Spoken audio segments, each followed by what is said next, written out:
December 17th, 2024. Downtown Atlanta, Georgia. It's cold enough to see your own breath, but the rain ain't letting up, it's that thick. Angry Georgia rain that feel like God himself crying. Peachtree Street right in front of Langford Tower. The brand new glass building that looked like money grew legs and built itself. Valets in them little red jackets running back and forth. Umbrellas popping open for rich folks stepping out of Uber's black. And right there on the sidewalk, soaked to the bone, is an 8-year-old little black girl named Zendaya Marie Brooks. Lokes hanging heavy, dripping like wet ropes down her back. Barefoot in some broke-down plastic flip-flops that done turned gray from the streets. Her lil pink jacket 2 sizes too small. Sleeves stopping halfway down her arms. She clutching a big manila envelope to her chest like it's the last piece of hope in the whole world. Because it is. She been walking these downtown streets since 2:30. This afternoon, 15 buildings, 15 grown folks, looked her dead in her face and told her, no. 15 times she had to swallow the tears and keep walking. First stop was the SunTrust building on Peachtree. Security guard, big light-skinned dude with the fade, looked at her like she was trash blowing in the wind. Little girl, you can't be in here begging. This ain't the homeless shelter. She tried to explain. Sir, I'm not begging. I just need somebody to read. He cut her off. Go on now, for I call a PD on your lil fast behind. She backed out slow, envelope shaking in her cold hands. Second stop, the Bank of America Tower. White lady in a fur coat stepped over the puddle Zendaya was standing in like she was invisible. Zendaya reached out. Ma'am, please. It's about my mama. Lady ain't even turn around. Just kept walking. Heels clicking loud on the marble. Third stop. Some law firm on the 30th floor. Receptionist with the fake blonde ponytail looked her up and down. Nose turned up like she smelled something dead. Sweetie, we don't do walk, and you're dripping water all over my floor. Zendaya whispered. I can wait outside if you just take the envelope. Girl rolled her eyes so hard you could hear it. Security. By the 10th building. Her feet numb, her fingers so cold she can't feel the paper no more. She's standing in front of the Langford Tower now, watching rich folks get in and out of Benzes, Lambos, Maybachs, and then she'll see it. Brand new Rolls-Royce Phantom, candy paint black with the cream, interior glowing like heaven, spirit of ecstasy on the hood shining even in the rain. A white valet, college kid probably, red jacket soaked, hops out the driver's seat, opens the back door with that fake smile rich people love. That's when Zendaya makes her move. She runs up, little legs splashing through puddles, envelope held high like a white flag. Sir, please, I just need 2 minutes. The valet spins around, face twisting up like he just smelled dog mess. Get back. Don't touch the car. Zendaya keeps coming, tears mixing with rain. Please, it's my mama, and that's when it happens. He swings his whole arm, open hand, like he trying to kill a mosquito. Smack. Her little body flies backward, head hits the concrete curb with a sickening crack we can all hear in our spirit. Time slows down. Watch this in slow motion with me. Her tiny body sliding across the wet sidewalk, blood pouring instant from the split in her scalp, bright red against her brown skin, running down her forehead, into her eyes, down her cheeks like red tears. Her envelope flies out her hand, spins in the air like a wounded bird, lands face down in that nasty gutter water full of cigarette butts and oil. The valet don't even flinch. He straightens his little red jacket, leans down, voice dripping with hate. Filthy little N****, Gare, get your black hands off my car.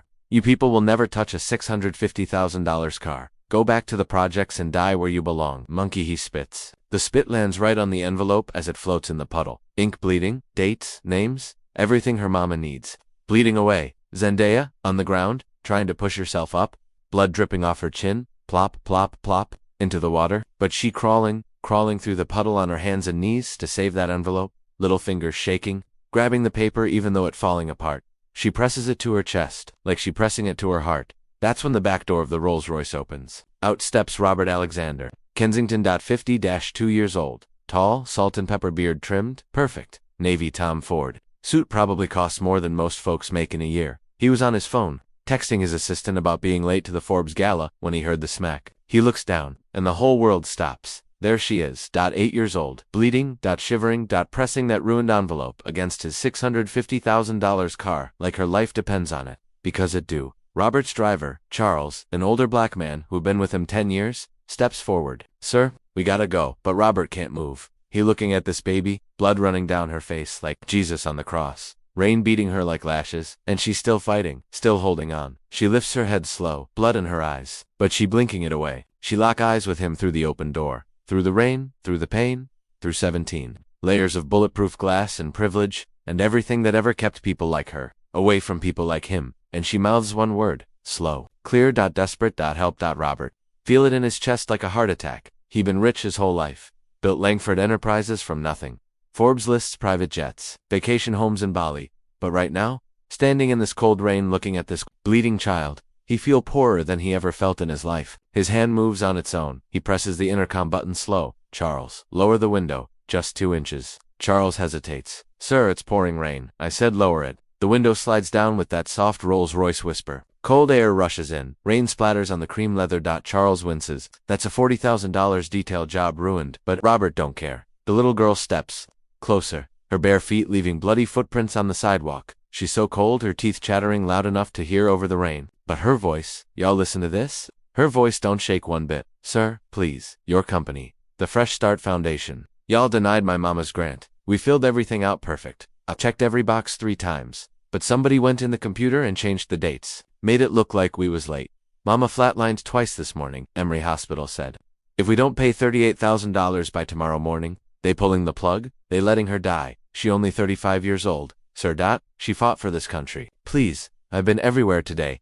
You, the only one who ain't laughed at me yet. Robert can't breathe. He reaching out the window slow, hand shaking like he the child and she the grown. Up. He takes the envelope. It's heavy, soaked, falling apart in his fingers. The paper feels like wet tissue, ink running everywhere. But he can still read the name at the top. Zendaya Marie Brooks U.S. Army Veteran Application, 11,847 Bastatus. DENIED, missed. Submission deadline. He. See the date been scratched out and rewritten in different ink. Somebody did this on purpose. The little girl still talking, voice getting weaker from the cold. My name's Zendaya Marie Brooks. I turned 8 in September. I do all the bills at home 'cause mama can't always hold the pen when her hands swell up. I've been coming downtown every day after school for 3 weeks. Today the 15th person I asked. I'm so tired. Sir. I just want my mama to open her eyes again. Robert, look at her feet. Toes purple from cold, blood still dripping off her chin, hitting the ground like slow red raindrops. He look at the valet standing there, smirking like he proud of what he just did. Something snap inside Robert Kensington that ain't never snapped before. He looks at Charles, then back at the little girl, bleeding in the rain. Get in the car, baby. Zendaya blinked out like she ain't here, right? Sir, I said get in. We taking you home right now. She hesitate. Look at the cream leather seats. Look at her muddy bloody feet. Look at her ruined clothes, dripping gutter water. I don't want to mess up your pretty car? Robert voice cracked for the first time in 20 years. Baby, you get in this car right now. That's an order. She'll climb in slow, like she's scared, she dreaming. Charles closes the door, soft. The Rolls-Royce pulls away from the curb, leaving the valet standing there in the rain looking stupid. As they drive off, Zendaya turn around in the seat, looking out the back window at the city getting smaller. She whispered to herself, so soft only God and the angels hear. The Lord is my shepherd, I shall not want. Even though I walk through the valley of the shadow of death, I will fear no evil. And somewhere in heaven, I swear her mama heard her, because what happened next changed everything. Forever. We just getting started. Why single quotes all? Keep that tissue box close. This one finna break you all the way down and build you back up stronger. Hit that like button if you already crying. We only 3 minutes in.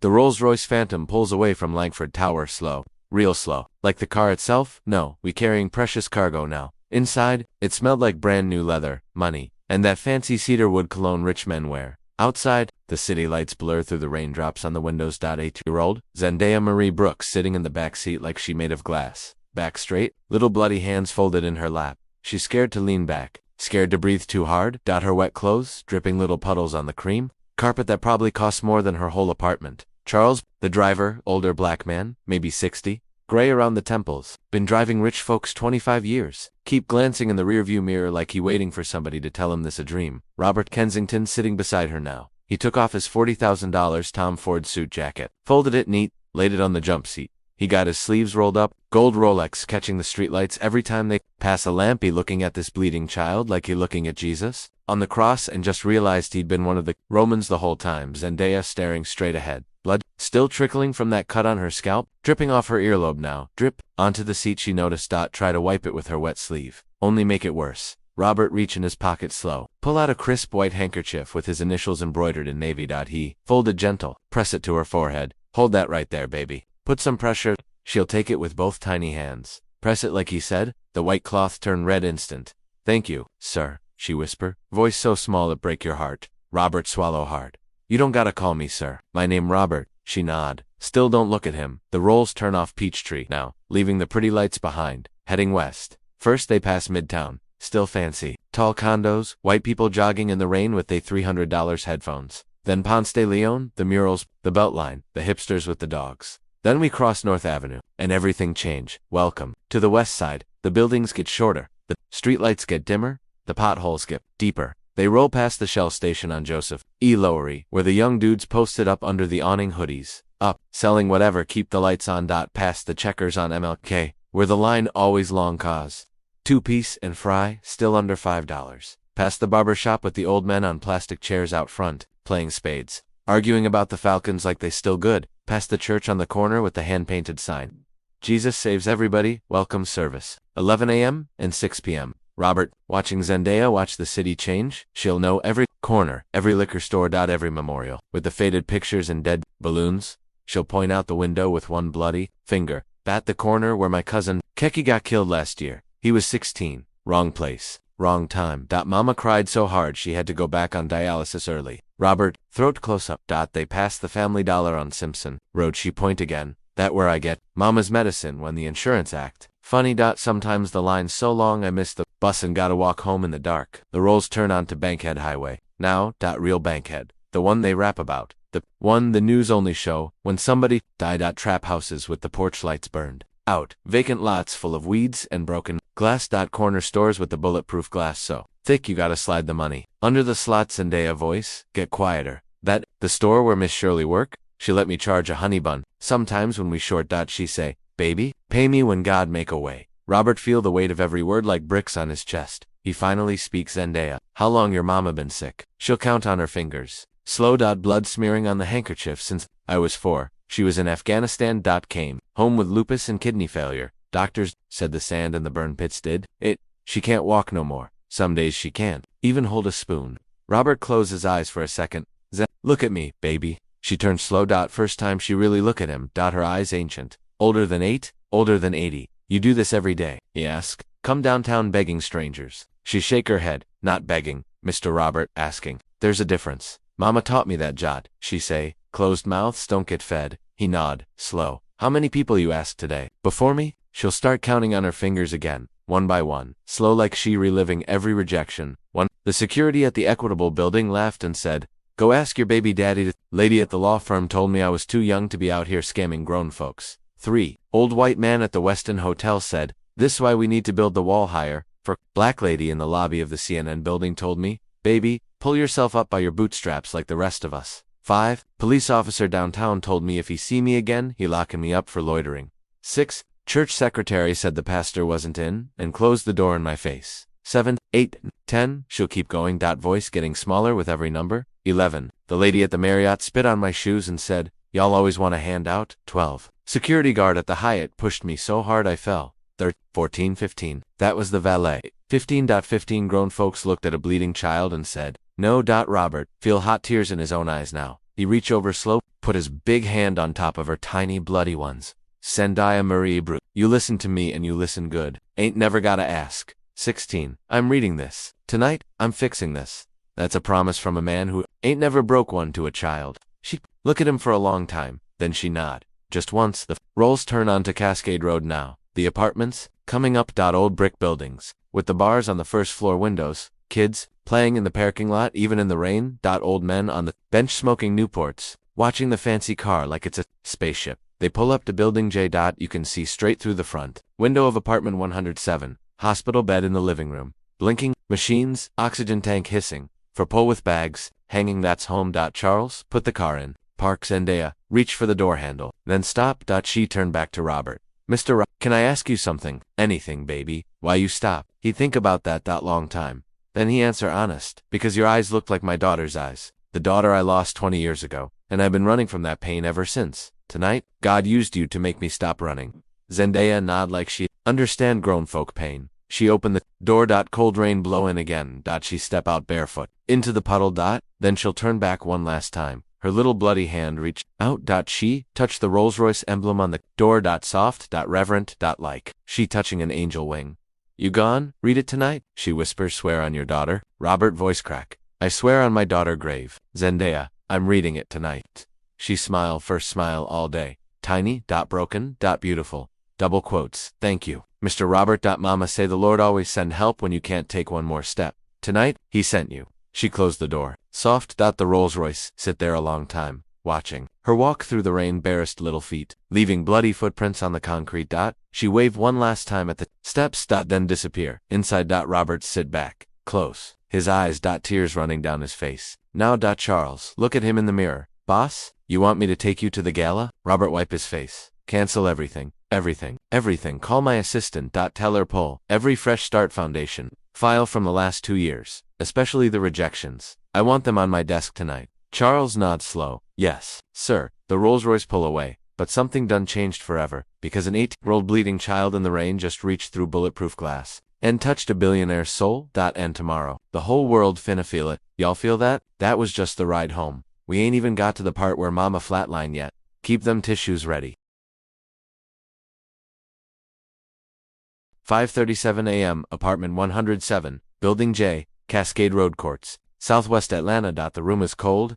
Real cold. That kind of cold that crawl under your skin and sit on your chest like a demon. The heat don't kick on till 7, and even then it barely fight the December chill. Under 2 old blankets and somebody's church lady coat that smell like Avon and prayer oil is Zendaya Marie Brooks, 8 years old going on 80. Her cracked iPhone 8 speaker, been busted since she dropped it running from the police last summer, vibrating under her pillow like a heartbeat. Don't hit snooze, never. Do ain't no extra minutes in her life. She'll sit up slow, rubbing sleep out her eyes with the heel of her little hand, her lokes all over her head, some still crusted with dried blood from yesterday. She touched the cut on her scalp gentle, wince a little, still tender.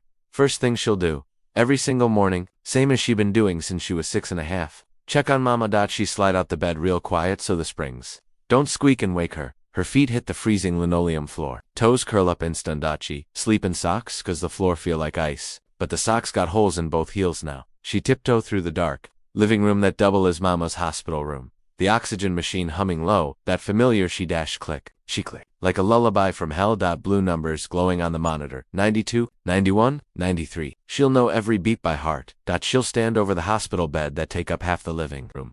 Zendaya Marie Brooks. 30-5 years old. Used to be thick, pretty, loud-laughing soldier who could outrun half the men in her unit. Now, she laying there looking small, skin, grayish lips tinted blue at the edges, cheekbones sharp like the sickness bin, carving her down to bones. Her army blanket, tucked under her chin, the one she brought home from Fort Stewart. Faded desert camo with her name tape still stitched on. Brooks. Zendaya, kneel beside the bed slow, like she kneeling at the altar on first Sunday. Mama, she whispered. No answer. She checked the oxygen tube under mama's nose. Make sure it's still taped right. She'll check the catheter bag hanging off the side of the bed. See how full it is. Still got a little room?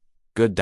She look at the crayon chart taped to the wall above the bed. Her own handwriting from when she was 7, 6 a.m. Wake mama 6:15. Morning meds prednisone 10 milligrams. Cellcept 500 milligrams 7 o'clock. Check blood pressure 8 o'clock. Dialysis pickup if it's Monday, Wednesday, Friday, Tuesday. No dialysis. She reach under the bed, pull out the little plastic box with the pill bottles lined up like soldiers. Count the prednisone. Slow. 7 pills left. They need 30 for the month. She'll do the math in her head quick, like she been doing grown folks math since kindergarten. She whispered to herself, Lord, stretch these 7 like you stretch them 5 loaves and 2 fish. She'll take mama's wrist, gentle, feel for the pulse. Slow, but steady. She leaned down, kissed mama's forehead real soft. It tastes like salt in hospital. I got us today. Mama. Just like always, you rest.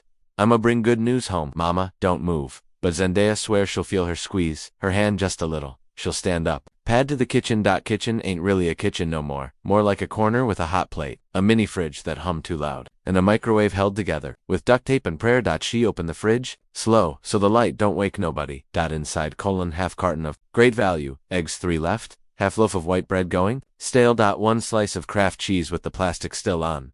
Jar of Duke's, mayonnaise almost empty.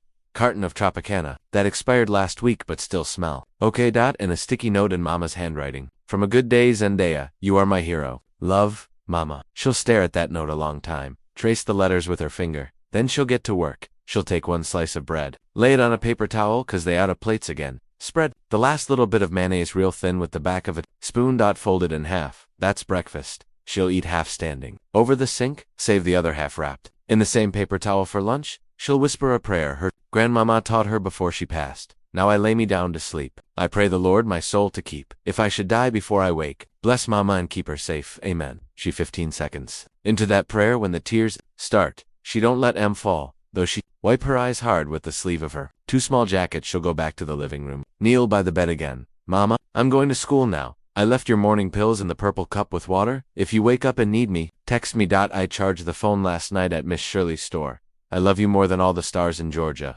She'll kiss Mama's cheek one more time, then she'll grab her book bag, old Jansport with the broken zipper, stuff the half sandwich inside, sling it on her back. She'll stop at the front door. Look back at the hospital bed one last time. She raise her little hand and make the sign of the cross like the old saints at New Life Baptists do. In the name of the Father, the Son, and the Holy Spirit. Keep my mama breathing till I get home. She opened the door. Cold air slap her in the face. She'll step out into the dark hallway that smell like weed, bleach, and somebody cooking neck. At 5 in the morning. She'll out the door with the key on the shoelace around her neck. Then she walk down 3 flights of cracked concrete stairs, past Miss Linda apartment, where the gospel music already playing low, past the mailboxes that have been busted open since JUNETEENTH. Outside, the sky is still black, streetlights flickering, a stray dog trot past like he late for work. She'll pull her too small jacket tight. Start the 40-minute walk to school, 'cause the bus money went to Mama's copay last week. She whisper the whole way. Though I walk through the valley of the shadow of death, I will fear no evil, for thou art with me. Every step echoing on the cold Atlanta concrete. And somewhere in heaven,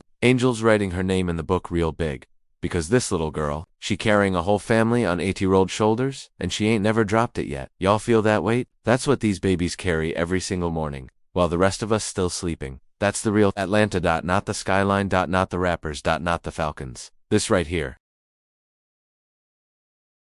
Only one light on in the whole house. 3rd floor study. Outside, rain still falling soft, like the city itself crying inside. Silence so thick you can hear a heartbeat. Robert Alexander Kensington ain't left his desk in 6 hours. The marble top table in front of him looked like a crime. See 94 manila folders spread out like playing cards from hell. 90-4, rejection letters from the Fresh Start Foundation. 90 black and brown families, veterans, single mamas, grandmamas raising grandbabies. All denied. All dates changed in the exact same purple ink. He got 3 computer screens glowing blue in the dark, spreadsheets, bank transfers, emails. His forensic guy, Thomas, already sent the first drop 2 hours ago. Robert sitting there in the same white dress shirt from yesterday, sleeves rolled high, tie long gone, gold Rolex on the desk like it don't matter no more, glass of Hennessy untouched, just sweating on the coaster. He reading one file slow, real slow. File number 11847. Zendaya Marie Brooks U.S. Army veteran, 3-5 diagnosis, lupus nephritis, stage 5 kidney failure. Application submitted. October 3 RD date mysteriously changed to October 18th after deadline. Handwritten note in purple ink, late denied. He flipped the page. Another one. Maria Delgado, single mama of 4, lost her job when the plant closed, in Chambly.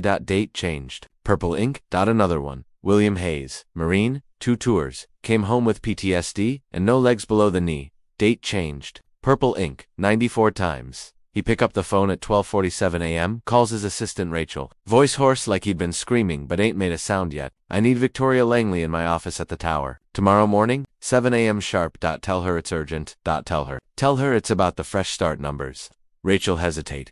Mr. Kensington, it's almost 1 in the morning. I know what time it is. Quick. He hang up. Then he do something he ain't done since his daughter died 20 years ago. He dropped to his knees on that cold marble floor and pray. Not no fancy prayer. Just broken words from a broken man. God, I built all this to look good, to feel good, to put my name on buildings. I started that foundation for the photo ops and the tax write-offs. I looked away while they bled my people dry. If you're still listening to a man like me, don't let another mama die, 'cause I was too busy being rich to care. Please.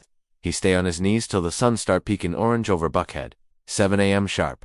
Langford Tower, 42nd floor. The whole floor empty except security and the cleaning crew. Victoria Langley walk in like she owned the world. 50 years old. Still fine. Natural hair in a perfect low bun. Charcoal St. John suit, hugging every curve. Heels clicking like gunshots on the marble. On her wrist, the exact same Patek Philippe watch Robert bought her 3 years ago for Christmas. $55,000. Engraved on the back, 2V. My right hand, forever grateful. Are she smiling that calm corporate smile that got her through every boardroom in America? You dragged me down here at 7 in the morning. This better be life or death.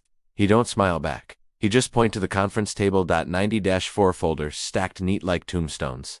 Sit down. Victoria, she'll sit. He slide the first folder across the table. Zendaya Marie Brooks, explain this. Victoria, don't even open it. She'll already know. Known welfare case. 5 children, 4 different fathers. History of Robert slam his hand on the table so hard the glass shakes. She been clean 11 years. She served 2 tours. She got lupus from burn pits in Iraq while you was getting manicures in Alpharetta. Victoria, don't flinch. She'll lean back, cross her legs slow. Robert, these people always have a story. It's easier to game the system than admit they missed a deadline. He slide another folder, and Maria Delgado. Factory closed. Not our problem. Another one, William Hayes. Lost both legs for this country? PTSD makes people unreliable. He stand up now, walking slow around the table like a lion that just realized. The cage door been open the whole time. 94 families. Victoria 94 dates changed, all in the same purple ink, all approved on paper. Then the money never got to them. It went to a shell company called Bridgepoint Strategies. LLC. One employee. Richard Langley. He let that name hang in the air like smoke. Victoria's husband. Her smile finally cracked just a little. Robert, be careful. He leaned down, both hands on the table, face inches from hers. You've been stealing from dying black women, so you and your husband could buy another condo in St. Thomas. You've been killing mamas, so you could get bonuses and watches and applause at the gala, while 8-year-old babies bleed in the rain begging for crumbs you already stole. Victoria stand up slow. Voice, ice cold now. You gave me full discretion over that program. Your signature on the charter. Your idea to streamline operations. You wanted to look good. Without getting your hands dirty, I just executed. Robert Lott. But it ain't joy in it. You executed all right. You executed hope. You executed mamas. You executed little girls' childhoods. He press a button on the remote. The big screen behind him light up. Bank records. Emails. Transfer dates. $2.40. $1 million routed to Bridgepoint Strategies. Then straight to personal accounts in the Caymans. Victoria eyes flicked to the screen. Then back to him. You had me followed. No, I had the truth followed, and it led straight to your front door. She stepped closer. Voice dropped to a whisper, only he can hear. Careful, Robert. You start this war. You won't just lose the company, you'll lose everything. Your name. Your legacy. Your freedom. I've been covering for you for 17 years. I know where everybody buried, including yours. He don't back up. He stepped closer. The only body getting buried today is the lie we've been living. He pressed another button. The door opens. 2 men in suits walk in. FBI. Special Agent Monroe and Special Agent Park. Badges out. Victoria Langley, you are under arrest for wire fraud, conspiracy, and theft of charitable funds across state lines. Victoria spin around. Face finally crack all the way. You called the FBI on me? No, Robert say quiet. I called them on the truth, and the truth been waiting 17 years to talk. Agent Monroe step forward. Hands where we can see them. Ma'am. Victoria look at Robert one last time. Eyes pure hate now. You gone regret this. That little girl gone regret this. All of them gone. Regret opening their mouth. Robert, voice steady as steel. The only regret I got is that I let you wear my watch while you killed my people. She'll get cuffed. Heels still clicking as they walk her out. But this time, it sound like chains. The elevator doors closed. Robert stand there alone in the big empty boardroom. Sun coming up over Atlanta now. You look out the window at the city he helped build. And for the first time in his life, he hates what he see. Because he finally see the blood on his own hands. And it ain't never washing off. Y'all feel that? That was the moment the mask came all the way off. Victoria thought she was untouchable. But that 8-year-old bleeding in the rain just started. A war she ain't never see coming. And we ain't. Even to the part where mama flatlined yet. 48 hours later. Cascade Road Courts. Building J. Apartment 107. Robert Alexander Kensington, standing in the hallway that smelled like fried bologna, weed smoke, and pine sol. He wearing a plain black hoodie now. No logo, no watch, no Tom Ford, just a man with a cashier's check in his hand, and guilt heavier than gold. In his other hand, a plastic grocery bag from the Kroger on Cascade, full of real food, collard greens, neck bones, real butter, a rotisserie chicken still hot, carton of eggs, Tropicana with the good pulp, even a box of Cinnamon Toast Crunch because Zendaya told him once it was her favorite. He knocked soft 3 times. Inside, Zendaya hear it. She on the couch beside the hospital bed, still in the same clothes from 2 days ago, eyes red and puffy from crying and no sleep. Mama been unconscious since yesterday morning, flatlined once already. They shocked her back, but the doctor said quiet. It's only a matter of time if the bill ain't paid. Zendaya been singing to her mama all night. His eye is on the sparrow. Take me to the king. It is well. Voice hoarse now, but she won't stop. She tiptoe to the door, peek through the peephole. See a tall man in a black hoodie, face half hidden. She freeze. Then she'll recognize the eyes. She'll fling the door open, so fast the chain almost break. Mr. Robert, he kneeled down instant. I level with her. Hey baby, she'll stare at the grocery bag first, then at his face. You came back. Told you I would. She'll look past him. Scared the Rolls-Royce gone, be there, and neighbors gone, start talking. But it's just a plain black 2019 Honda Accord, parked under the broken STREETLIGHT. She whisper. You drove yourself. He nod. Figured the phantom might draw too much attention. Zendaya step back so he can come in. He step inside slow, ducking under the low doorway. The apartment hit him like a brick. Hospital bed in the living room. Machines blinking, oxygen hissing, medicine, bottles lined up on a TV tray like soldiers waiting for war.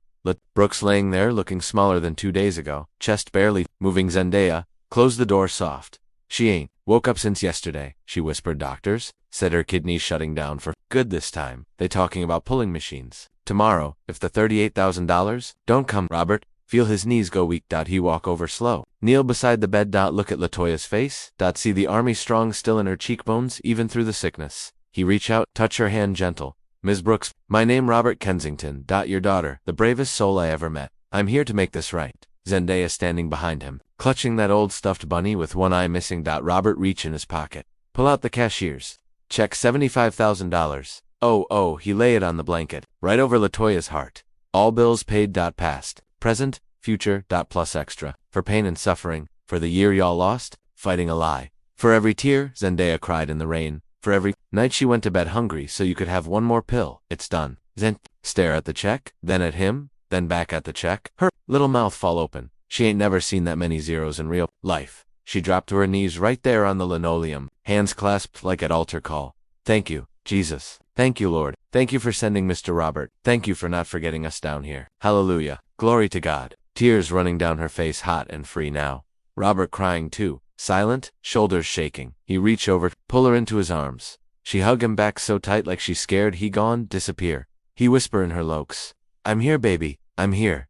Then, a sound. Weak. Raspy. But real. A finger twitch under the blanket. Then another. Latoya's eyes flutter. Slow. Like she's swimming up from the bottom of the ocean. Zendaya. Feel it first. She'll pull back. Look at the bed, mama. Latoya's eyes open, just a crack. Dry lips move, barely sound. Baby? Zendaya scream cry all at once. Mama, you awake? You came back. She climb up on the bed, gentle, lay her head on her mama chest. Latoya hand come up slow, trembling, rest on Zendaya's lokes. Robert still on his knees. Tears streaming. Latoya turn her head slow. Look at him.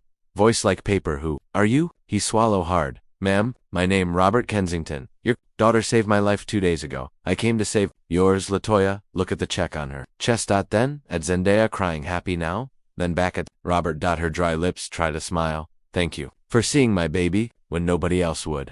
She closed her eyes again, but this time, it's peace. Not death. The heart monitor beep steady. Stronger. Zendaya. Singing now through the tears. Soft. Broken. Beautiful. Great is thy faithfulness. Morning by morning, new mercies I see. All I have needed thy hand hath provided. Great is thy faithfulness, Lord, unto me. Robert sit back on the floor, back against the wall, watching this mama and this baby hold each other like they holding life itself. He whispered to himself, voice shaking. I thought I was coming to save them, but they just saved me. Outside, the sun breaks through the clouds for the first time in days. Light hit the check on the bed, $75,000, glowing like a promise straight from heaven. And in that little bitty apartment on Cascade Road, a miracle just walked through the door wearing a black hoodie and carrying Kroger bags. Y'all feel that? That was the moment death lost. That was the moment hope won. Mama woke up, because an H refused to let her go, and a billionaire finally learned what his money was. Actually 4, we ain't done crying yet. 3 weeks later, the mountaintop lasted. Exactly 21 days. 21 days of groceries in the fridge. 21 days of light staying on without a shutoff. Notice. 21 days of mama sitting up in bed laughing at Zendaya's school stories. 21 days of Zendaya sleeping through the night for the first time in years. Then, the devil remembered where they lived. It started with a phone call at 6:03 a.m. Robert, in his Buckhead kitchen, making coffee, smiling at a text from Zendaya, a picture of Latoya standing at the stove, stirring greens with a wooden spoon. Caption, Mama cooked today. Thank you, Mr. Robert. His phone buzz. Unknown number. He answer. Robert Kensington. Speaking. This is Clark Ashford, chairman of the board. Silence. Robert. Already know what coming. We need you at the tower. Emergency meeting. 8 a.m. About what? You'll see when you get here. Clicky stare at the phone. Feel the temperature drop 20 degrees even though the heat on 75. He already know. Victoria didn't go. Quietly. 8:00 a.m. sharp. 42 ND floor boardroom. All 9 board members sitting, they're like judges at the Last Supper, Clark Ashford at the head, face stone. Victoria Langley sitting to his right. Free. No cuffs. Hair. Perfect. That same $55,000. Watch gleaming like a weapon. Robert. Walk in. They don't even tell him to sit. Clark slide a thick folder across the table. On the front in bold red. Confidential. Whitmore Industries crisis. PRSDRITEGY inside. Screenshots. Blog posts. Anonymous tips already sent to every outlet in Georgia. Headlines already written. Billionaire CEO exploits dying black child for woke PR stunt. Fresh Start Foundation head caught paying off low-income family for photo ops. Questions swirl. Was the miracle check real charity or tax dodge theater? Every article got the same photo. Robert walking out of the Cascade Apartments with the grocery bag, looking like a savior. Victoria finally speak. Voice sweet as poison. Robert, the optics are catastrophic. Shareholders are panicking. We have to get ahead of this. He look at her like he looking at Satan in a St. John suit. You leaked this? She tilt her head. Fake sympathy. I protected the company. You created a liability. Clark open another folder. Effective immediately. You are placed on administrative leave, pending full investigation, all restitution. Payments including the $75,000. To the Brooks family are frozen until audit completion. Robert, feel the floor drop. Clark, there are 87 families. Some of them got eviction notices yesterday because the money stopped. Clark, don't blink. That's why we're distancing the company from your emotional decisions. Victoria leaned forward. You let an 8-year-old manipulate you. The board can't have that kind of weakness at the top. He stand up slow. Voice shaking with rage. That 8-year-old saved my soul, and y'all just killed hers. He walk out. Security already waiting with a cardboard box for his personal items. By noon the news. Everywhere. WSB, Fox 5, Atlanta, Journal-Constitution. Every blog, every podcast, every church lady group chat. Disgraced billionaire removed after charity scandal. Same day. 3:17 p.m. Emory University Hospital. ICU hallway that smell like bleach and death. Latoya Brooks. Flatlines for 7 straight minutes. The alarm on the monitor go off like a fire alarm in hell. 2 weeks after Mama flatlined for 7 minutes, apartment 107 is a tomb. The $75,000 check. Frozen. Emory Hospital already sent the first collection notice. Red stamp. Past due. $38,412.17. The electricity got cut 3 days ago. They living off 2 church candles, and the street light that shine through the blinds. Latoya back on the hospital bed, but this time she barely conscious. Eyes open but empty. Machines, hissing slower every day. And Zendaya Marie Brooks, 8 years old, hasn't spoken a real word in 9 days. Not one. She stopped talking the moment the social worker from DFCS came to the door. Miss Johnson, fake, kind smile. Clipboard, thick as a Bible. Zen, baby your mama can't care for you right now. We have to place you in emergency foster care until she gets better. Zed just stared. Then walked to her room, closed the door. Ain't said nothing. Since now she'll move through the apartment like a ghost. She'll still wake up at 5:37 every morning. Still check mama's pulse. Still count the pills only for prednisone left. Now still eat half a slice of bread if they got it. But her mouth stay shut. Mama try to reach her baby. Say something to mama please. Zendaya just kiss her forehead and walk away. She'll still go to school. Have TODFCSWAT CHINGKM Douglas Elementary on Cascade Avenue. Same school that gave her perfect attendance last year. Now it's hell with fluorescent lights. First day back after the news broke, the bullying started. It started in the cafeteria line. J. Don, big 5th grader with the fresh Jordans, loud enough for the whole lunchroom to hear. Ain't that the little girl who thought she was gone be rich? Where your billionaire daddy now? Zen, he left y'all too. Kids laugh. Chachi just stare at her tray. 1 slice of pizza and watered down juice. She sit at the end of the table alone. 3 little girls. She used to play double dutch with. Walk past. One of them, Tasha whisper loud. My mama said, your mama gone die, and they've gone split you up anyway. Stop acting like you special. Zendaya don't even blink. Second day worse. Somebody wrote on her desk in permanent marker, gold digger baby our mama still BROK. Third day they followed her to the bathroom and pushed her into a stall. Poured chocolate milk on her. LOCS. Called her stinky foster kid. She just stood there, let it drip and cried. Didn't fight, didn't speak. Teachers noticed. Sent her to the counselor. Mrs. Carter, nice white lady who mean well but don't understand. Zendaya, honey, use your words. Tell me how you're feeling. Zendaya just stared at the carpet. Mrs. Carter tried drawings. Gave her crayons and papers and drew 1 picture. Took her 2 hours. A big house with a red door. Mama standing on the porch, healthy, thick again, arms open. Zendaya running to her. Mr. Robert standing beside them holding groceries and smiling at the top in purple crayon. My FAM. Carter almost cried. This is beautiful. Can I keep it? Zendaya shook her head slow, folded it small, put it in her pocket. That night she came home from school. Apartment, dark candles flickering. Mama asleep or passed out. Can't tell no more. The collection letter on the table glowing red in the candlelight. Stand there a long time. 9 days of silence in her chest like bricks. She walked to the kitchen. Open the drawer. Take out the barbecue lighter they use when the stove won't click. She go to the bathroom. Lock the door. Sit on the edge of the tub. Pull the drawing out her pocket. Unfold. It's low. Stare at it. Touch Mama's face on the paper. Touch Mr. Robert. Smile. Then she clicked the lighter. Flame jumped blue and orange. She hold the corner of the drawing to the fire. Watch it curl. Watch the purple crayon letters, my family, turn black and disappear. Watch Mama's face burn. Mr. Robert turned to ash. She don't cry. She'll just watch the smoke detector start screaming. She opened the window. Let the ashes fly out into the night. One by one. Like black snow. When the last piece burned, she finally speak. First words in 9 days. Voice flat dead. Wasn't never real anyway. Then she flushed the ashes, go lay on the pallet beside Mama's bed, pull the blanket over her head, and disappear. Next morning, Miss Johnson from DFCS come back. This time with a police officer. We have a court order. You have to come with us now. Mama tried to sit up, weak voice cracking. No, please, that's my baby. She all I got. Please don't take my baby. Mama reached for her. Zendaya, don't move. Don't look at her. Don't speak. She just stand up. Put on the same too small pink jacket. Put her busted book bag on her back. Walk to the door. Miss Johnson try to take her hand. Zendaya pull away. Walk down the steps by herself. Past the neighbors watching from their doorways. Past Miss Shirley crying on her porch. Past the candlelight vigil somebody started on the sidewalk with lit picture and fake flowers. She don't look at nobody. Officer opened the back door of the Crown Vic. She climb in. Seatbelt click. Car pull off. In the rearview mirror. Mama at the window, screaming her name with no voice.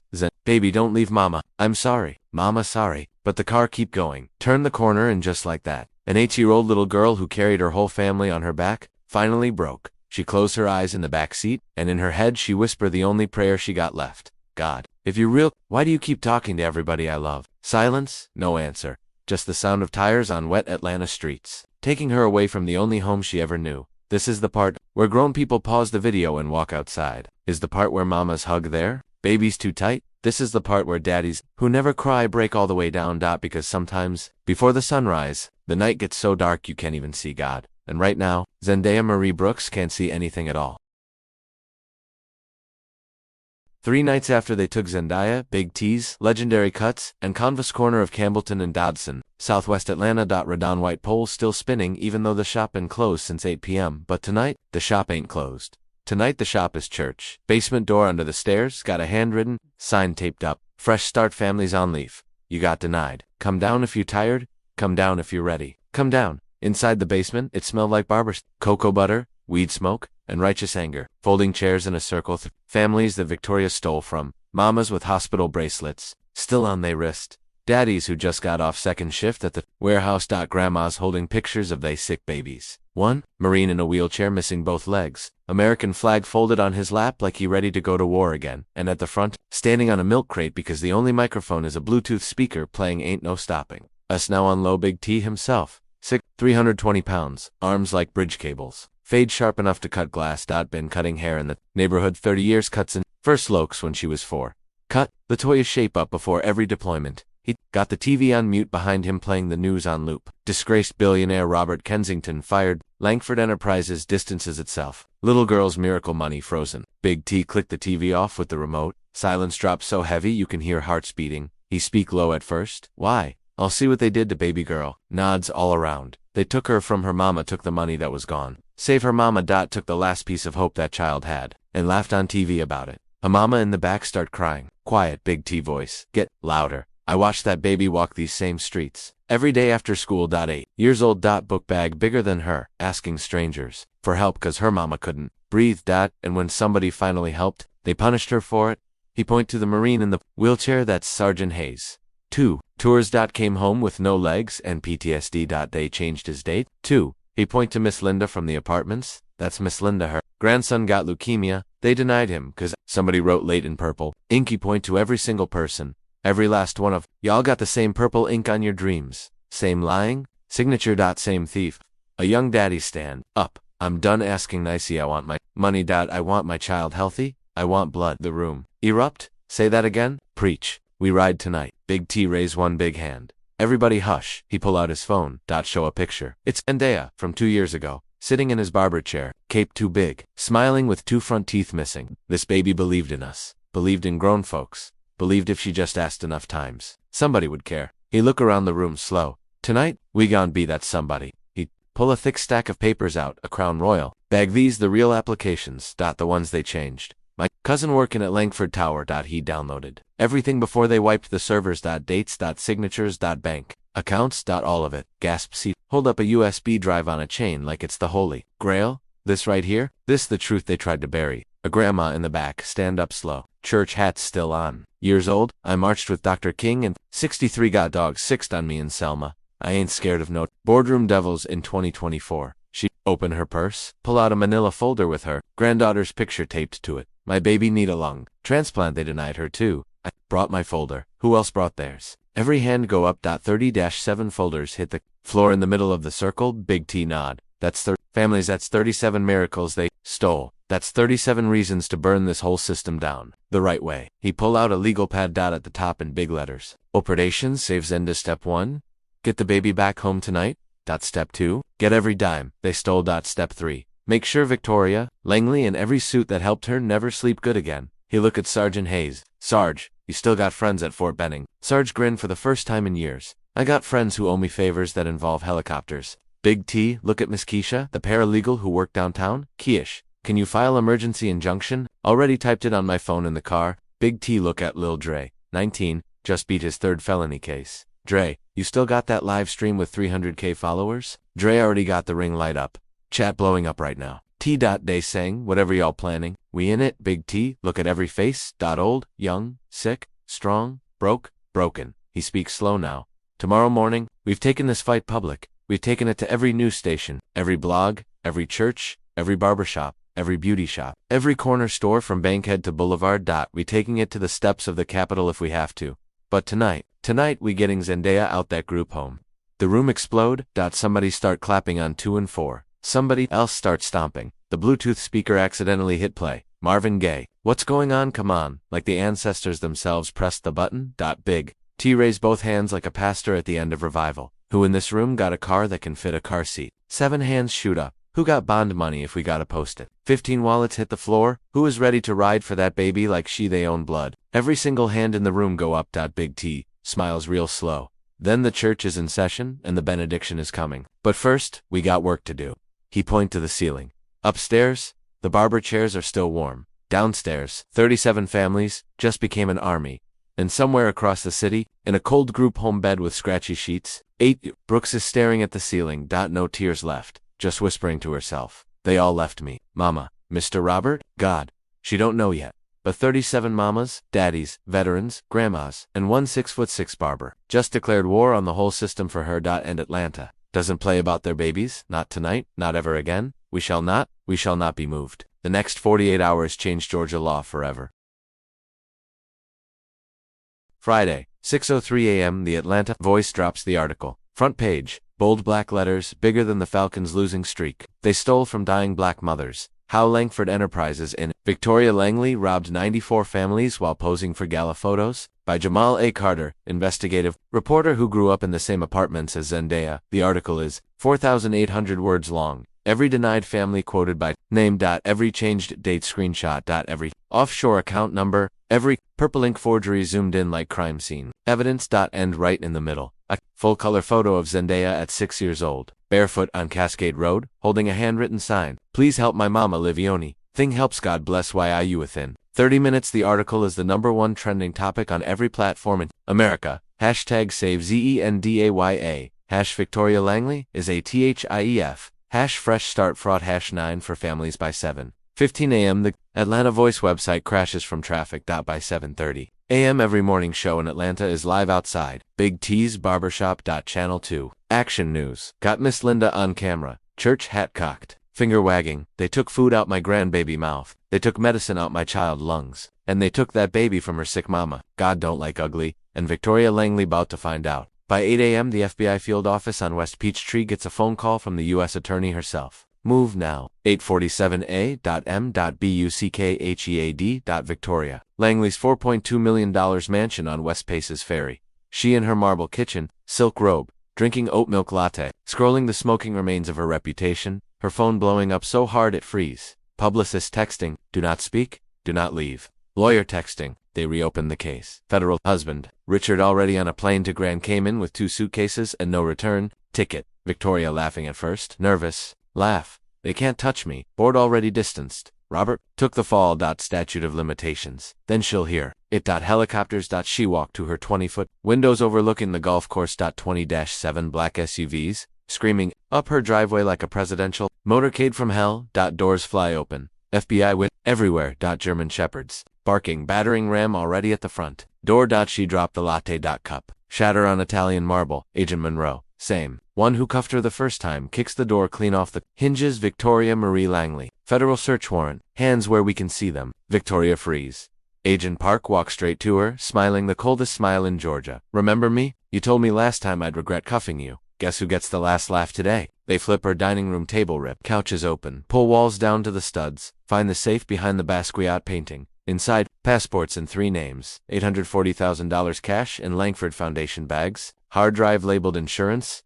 Do not touch. Purple ink pens in a velvet box like trophies. Cameras. Catch everything. WSB. Chopper overhead live streaming to half the state. By 912. A.M. The video titled FBI Raid on Disgraced Executive is the #1 live on YouTube worldwide. By 9:30 a.m. Langford Enterprises stock drops 42% in 20 minutes. By 10:05 a.m. the board calls emergency vote. Robert Kensington is unanimously reinstated as CEO. By las 10:17 al-tom. Robert is in his old office, door locked, watching the raid on TV with tears in his eyes and murder in his heart. His assistant Rachel run in, sir. The judge just signed the emergency injunction. All frozen funds released immediately. Every family getting triple damages, and DFCS is returning Zendaya within the hour. Robert dropped to his knees right there on the 42nd floor, hands shaking. Thank you, Jesus. Thank you, Atlanta. Thank you, Big T. Thank you, ancestors. Las 10:42 Alta M. Group home in College Park. Zendaya, sitting on a plastic chair, still not talking, still wearing the same pink jacket. Social worker trying to explain. Sweetie, you're going home today? Door burst open. Big T, fill the whole doorway, arms wide. Baby girl, Uncle T came to get you. Zendaya, look up slow. Eyes dead. Then she'll see who behind him. Miss Linda Sergeant Hayes in his wheelchair. Keisha, the paralegal holding court papers. Lil Dre with 1.2 million watching, and 33 more families. From the basement meeting standing in the hallway holding signs. Zendaya, we never left ya, welcome home. Baby, she blink once. Then the dam break.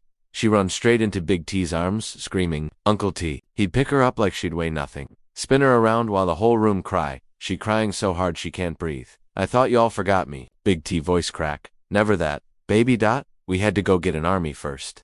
11:29 a.m. Victoria Langley in the back of an unmarked Tahoe. Hands cuffed behind her, makeup running. Agent Monroe reading new charges. Wire fraud, mail fraud, conspiracy, theft of government funds, charity fraud, aggravated identity theft, and that's just the morning list. Victoria screaming now, Robert Kensington set me up. He knew? He signed off. Agent Park leaned in real close. Sweetheart, you did this when you changed one to many mama's dates. You just picked the wrong child to steal from her. Name Zendaya Marie Brooks. Remember it. You gone, hear it for the rest of your life. The Tahoe pulls away. Neighbors outside filming on Ring cameras. Somebody done already made t-shirts. I survived Victoria Langeland. All I got was this federal ICTM and tie by noon. The Atlanta Voice drops the follow-up article. 94 families get justice. $187 million restitution ordered. Zendaya goes home. And at the bottom, one line from Big T. We didn't just save one little girl today. We reminded the whole world. Touch one of ours. You touch all of us. The beat drops hard. Future's March Madness instrumental mixed with a full choir singing I'm Gone Glow. But we glowed for the culture. Screen flashes white text. 48 hours later, Zendaya walked back into apartment. 107 Mama was sitting up in a hospital bed paid for by the restitution. The lights was on. Fridge was full. And 37 families was in the living room singing Happy Reunion Day. But the story ain't over, because 1 week after that, Zendaya Marie Brooks, age 8, walked into the United States Congress and made grown senators cry like babies.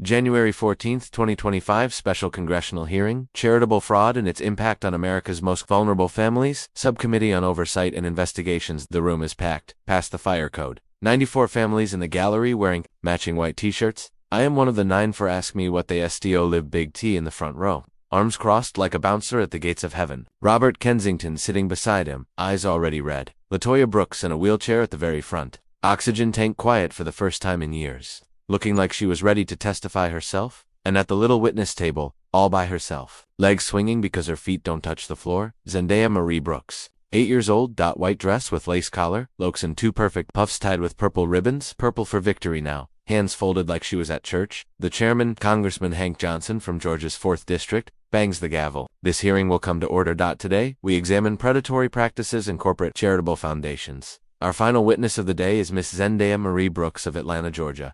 Miss Brooks, you may begin when ready. The microphone is too tall. A staffer lowers it. Zendaya looks straight into the cameras. Little voice, but somehow it filled the whole room. Good afternoon, Mr. Chairman, members of Congress, and everybody watching at home. My name is Zendaya Marie Brooks. I am 8 years old. I live in apartment 107, Building J, Cascade Road Courts, Atlanta, Georgia, 30,311. I am in the 3rd grade at KM Douglas Elementary. I like to read Uni B. Jones and eat cinnamon Toast Crunch when we have milk. My favorite color is purple because that's the color royalty wears in the Bible. My mama's name is Latoya Marie Brooks. She is 35. She was a soldier. She fought for this country, so all of us could be free. She taught me that freedom means nobody should ever have to choose between medicine and lights. But for 4 years, we had to choose every single month. When I was 6, Mama got really sick. The doctors said her kidneys stopped working because of the burn pits in the desert. They said she needed dialysis 3 times a week and pills that cost more money than we ever saw. Mama cried the first night because she thought she was going to leave me alone. So I made a promise. I promised God and Mama that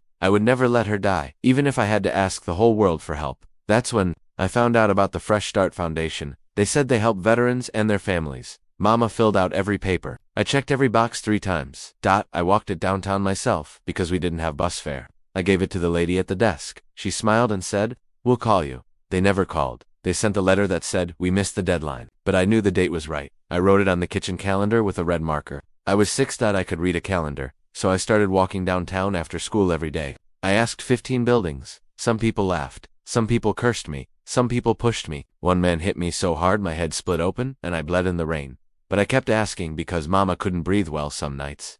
Then one night, God sent Mr. Robert. He let me in his car. He read our papers. He paid every bill. Mama woke up smiling. For 3 weeks we had food in the fridge and lights that stayed on. I thought Jesus had finally answered. But then the news people said Mr. Robert did something bad. They took the money back. They took me away from Mama. They put me in a group home, where the sheets scratched and nobody sang to me at night. I stopped talking for 9 days because my heart hurt too much to make words. While I was gone, Mama flatlined for 7 minutes. The doctors brought her back, but she won't ever be the same. They said the stress of losing me made her organs shut down again. I burned my drawing of our happy family because I thought nobody cared. I flushed the ashes and told God I was done believing in people. But then 37 families came and got me. Big T carried me out like I was his own baby. Miss Linda sang ordered my steps, the whole ride home. Sergeant Hayes told me real soldiers never leave nobody behind. They showed me the truth on a USB drive. They showed me that grown-ups still fight for little kids when it's right. So today, I'm not here to ask for anything. I already got my mama back. I already got my voice back. I already got triple the money they stole because the judge said justice is expensive. Today, I'm here to tell you what they did to the 93 other families still waiting. There's a little boy named Malik in Riverdale. He's 5. He got sickle cell. His mama's application got changed too. He hasn't had his medicine in 6 weeks. He screams when the pain come. His mama cries in the bathroom so he won't hear. There's Miss Dolores in East Point. She's 7. She raised her great-grandbabies after their mama overdosed. One of them got leukemia. They denied her because somebody wrote late in purple ink. She sold her wedding ring to pay for one round of chemo. She still don't have enough for the next. There's Sergeant William Hayes, right behind me. He lost both legs in Fallujah. He can't get in the bathtub by himself anymore. They took his ramp money. He'd been stuck in his house for 90-4 families. 90-4 stories, just like mine. 94 times. Somebody in a tall building decided dying people don't matter if the gala pictures look good. I learned a big word from Miss Keisha the paralegal. The word is accountability. So today, I'm holding every grown-up in this room accountable. To the senators and congresspeople, pass a law that says no charity can ever change dates on sick people again. Make them put cameras in the mailroom. Make them go to jail for real jail time. Not rich people, jail with tennis courts. Name the law after all, 94 of us. But start with my mama. Call it Latoya's Law, so nobody ever has to bleed in the rain again. To the news, people stop calling us welfare queens and scammers. We are veterans, we are mamas, we are children of God, just like you. To Miss Victoria Langley, wherever you are today, I forgive you, because Mama said unforgiveness is poison you drink hoping the other person dies. But I hope every night you dream about my bloody face in that rain. I hope every time you see purple ink you remember what you stole. And I hope one day you cry the way my mama cried when they carried me out the door. And to every little kid watching this right now who feel like nobody sees them, I see you. Keep talking even when your voice shake. Keep walking even when your feet bleed. Because one day the right people gone. Stop the car. One day 37 families gone, come get you. One day the whole world gone, hear your name. I'm done now. But before I go, I brought something. She reach under the table, pull out a brand new drawing, crayon on white paper, a big building with columns. Just like this one, 94 little brown faces standing on the steps holding hands. At the top, in purple crayon, we made E. Love Zendaya, Marie Brooksage, 8. She holds it up to the camera. This one I'm not burning. This one is for history. Thank you for letting me talk. God bless you and God bless every mama fighting to breathe tonight. She folds her hands again. Sit down quiet. Silence. 10 full seconds of dead silence in the United States Congress. Then Big T stand up and start clapping slow. Miss Linda join. Sergeant Hayes. Then the whole gallery. Then the Congress people. Then the reporters. The chairman can't even bang the gavel because he crying too hard. C-SPAN stream freezes at 4.7 million. Concurrent viewers. Website crashes nationwide. Twitter breaks for 43 minutes. Every major network cuts away from regular programming. Anderson Cooper voice, crack on live TV. Don Lemon, openly weeping. Even Fox News anchors say, I don't have words. Within an hour, hashtag, LaToya Law is the #1 global trend for 16 straight hours.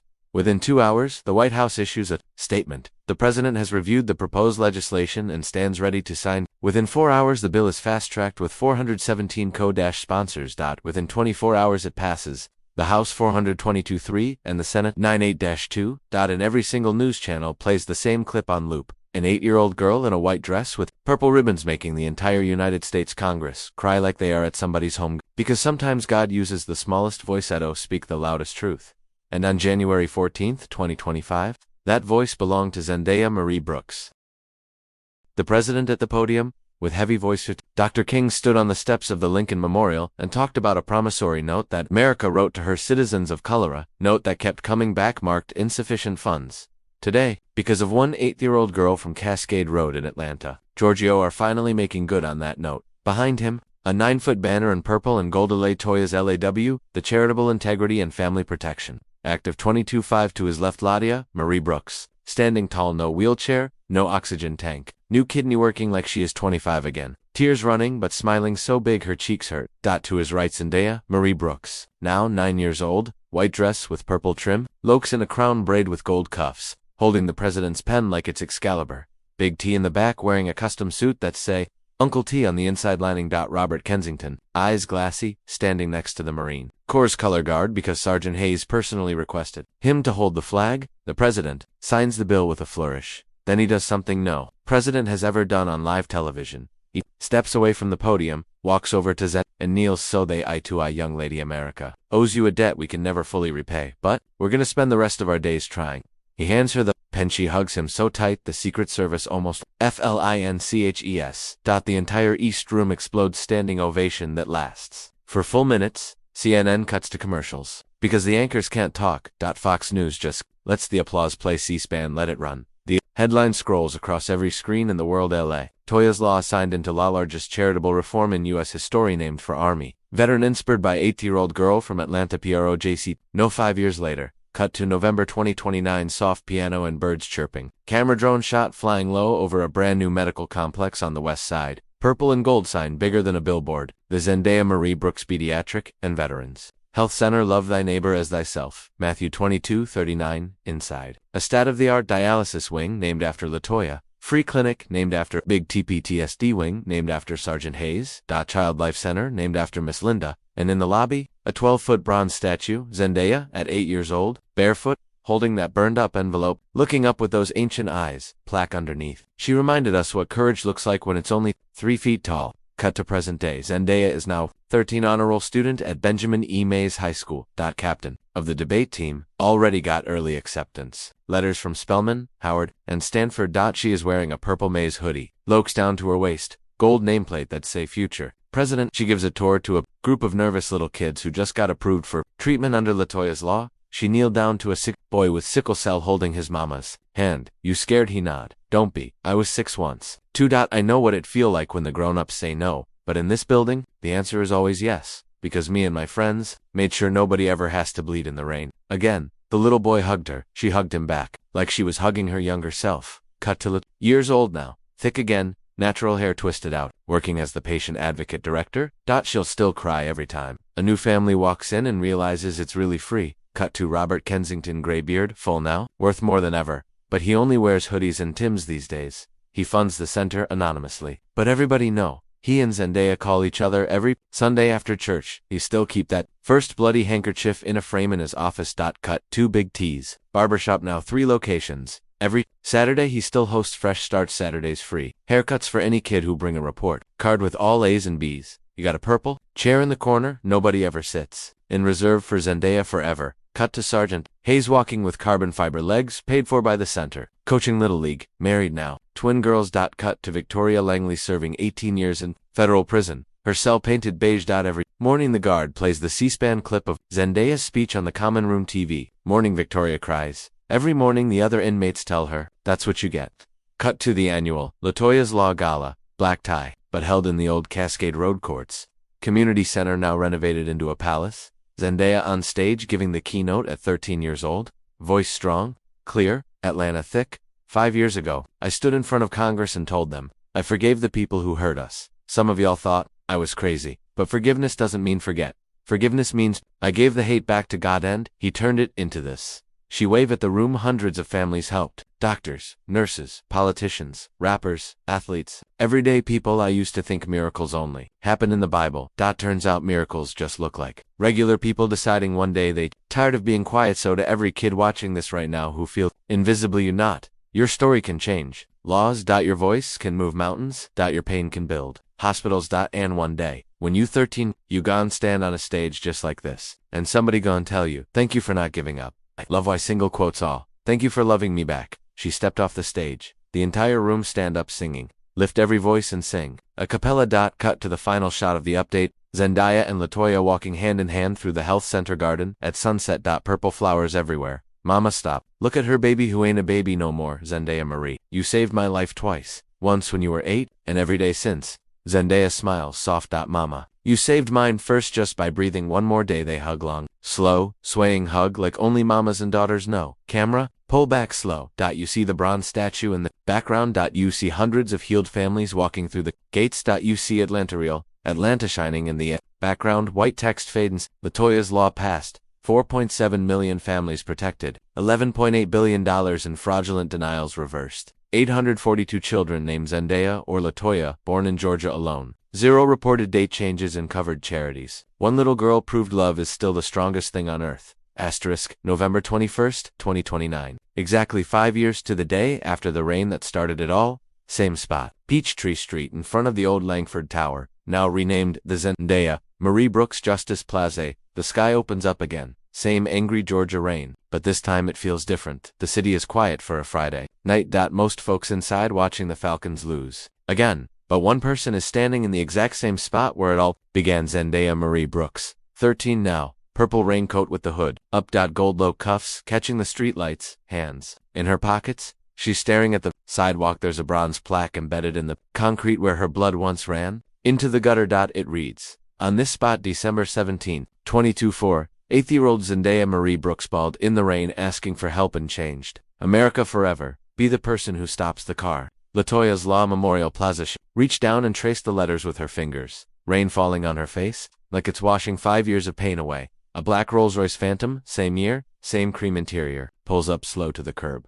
Door opens. Robert Kensington steps out. 50-7 now, gray beard full, wearing the same black hoodie from the night he carried the groceries. He got a purple umbrella big enough for 2. He walk up quiet. Stand beside her. Don't say nothing for a long time, just let the rain speak. Finally, Zendaya whisper, voice still carrying that old soul weight. You remember? Robert nods slow. Every single day of my life. She look up at him. Eyes wet, but smiling. You kept your promise. He opened the umbrella. Hold it over both of them. I swore on my daughter's grave I would, and you kept yours too. Baby, you never stopped fighting. She reach in her pocket. Pull out something wrapped in purple tissue. Unfold it slow.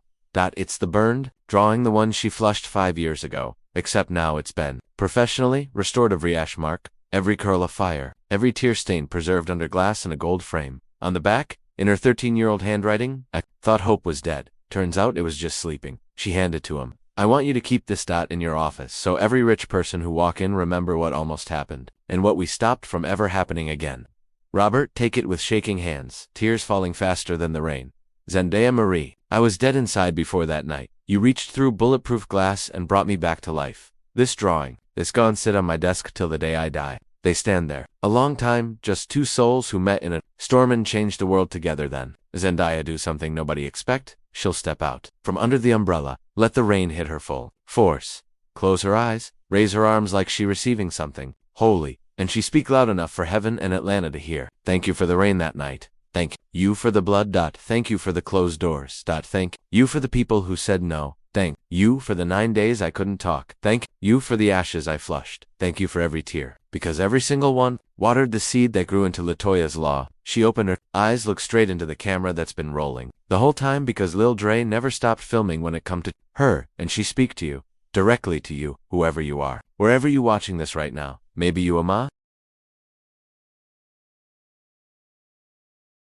If you still here after 50-something minutes, that means something in this story touched something in you that was sleeping. Maybe you a mama fighting for your baby. Maybe you a daddy working 3 jobs. Maybe you a kid who feel invisible. Maybe you a rich person who forgot why you got rich in the first place. Whoever you are, I want you to do 3 things for me right now. 1. Look in the mirror tonight and ask yourself, if a bleeding 8-year-old asked me for help, would I stop the car? Be honest. If the answer scare you, change it before tomorrow.